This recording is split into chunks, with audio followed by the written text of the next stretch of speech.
This is Ben Cole's Reservations. We're going to put some food into our face, in our mouths, and we're going to like it. And he's going to go first. Hello. Hello. I'm Ben Crana. This is Cole Seeger. I'm doing Cole Seeger. Our Vienna video project will be on late night Viennese food, which is a huge part of the culture here. I'd say you see these little stands just about a couple every block that sell Every train station. Yeah, I'll sell all sorts of late night snacks. We got kebabs, sausages, burgers, fries, any sort of stuff you want. The cool thing about them though is that there's a lot of history of kind of a Turkish influence in Vienna, which makes it it's got a lot of Turkish food there. Additionally, with the actual traditional Austrian food. So on the one hand, you got this sort of thing, kebab right here, which Cole will tell you more about. And what I had a second ago before I ate it all, because this is our second take, was a queso, which is basically a sausage filled with cheese. And you can just imagine how good it is, pretty much. So kebab. Basically, like you said, you walk down the streets, you see all these places, kebab, doner, durum, anything. You'll see them. Mm-hmm. And basically, it's just like a form of meat kebab is meat on a skewer. Like a spit rotates around vertically,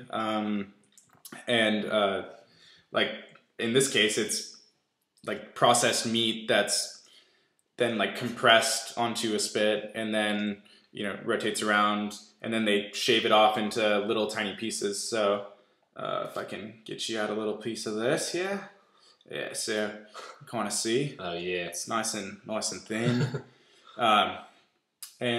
Basically,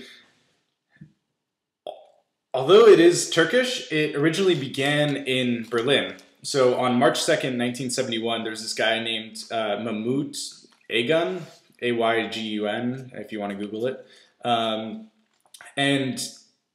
He decided to take the traditional doner kebab and take it from the plate and put it into bread. And he also created the yogurt sauce. So if you take a peek, that white stuff right there, yeah.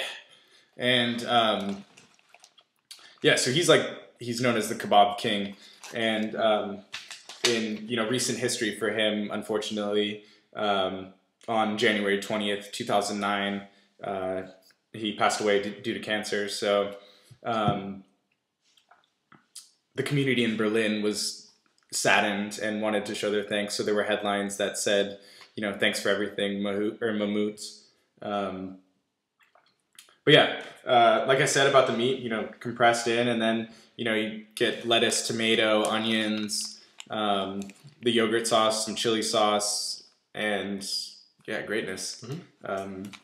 So let's see what else we can say about this.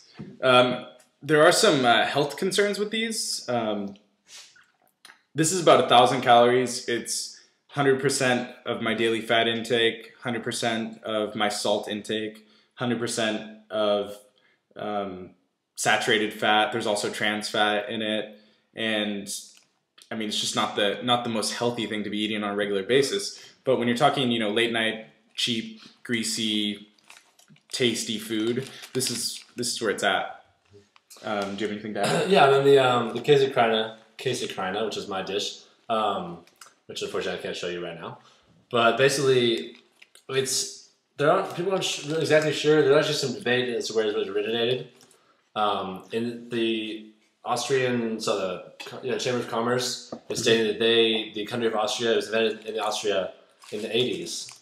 But actually, Slovenia, the European country, is actually claiming that they invented it earlier, and they actually are petitioning the European Union to be granted special rights to selling the queso, and that no one else can sell it outside Slovenia, which would be, huge for the independent business owners here who sell them here, and just it kind of goes to show you how, I guess, important it is in the snacking community in Europe that this one country wants to monopolize it. And full disclaimer, it's also not great for you, but it's kind of the equivalent of in America going to like McDonald's or Taco Bell, but it's way better. So we highly recommend them, of course. Yeah, so basically, as you were saying, like cheese is about there's 10 to 20% of it is cheese, and you just go up there. They hollow out kind of like a baguette style bun, and they just shoot a bunch of mustard, a bunch of ketchup in there. That's great. You can get yogurt sauce in there if your heart desires, and kind of the backing, like he was saying about the whole Slovenia Austria Chamber of Commerce thing, is that despite it being like a pride thing, the Austrian Chamber of Commerce, as well as the agricultural sector, they want the Käsekreiner in Austria, because if they had to, eliminate it, basically all these workers that, their livelihood comes from making these and cooking them, that goes out the window. And also, it would cost a lot of money to get all of the stands to stop selling them. Excuse me. So yeah. Yeah, so closing statements, if you're coming to Austria, if you're thinking about doing a Vienna trip, we highly recommend, watch this video and you have some ideas of where to go. You really can't, I wouldn't call it a full Vienna Austrian experience without having at least one or both of these multiple times throughout your stay. Yeah, so I guess we're going to cut to some clips too of us actually eating, so... The fun stuff. Yeah, fun stuff. Thanks for watching. Ben's and Cole's Reservations. All right. Goodbye. Stay thirsty, my friends. Oh, that tomatoes fell out. It's me.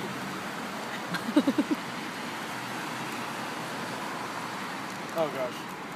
Yeah, that was sexy. You pretend that you have smell vision. Smell vision. God. And now I'm gonna take a big bite, but I'm just gonna move the tomatoes from the other side because I don't like them at all. Oh. Explain how you're feeling. It's like a combination of greatness and awesomeness in one bite.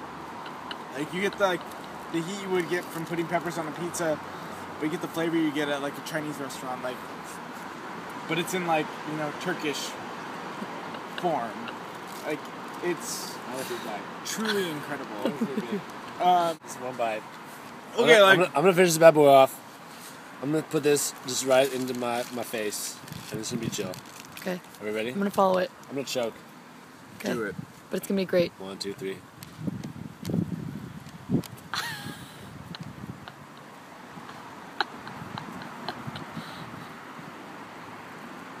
How do you feel now?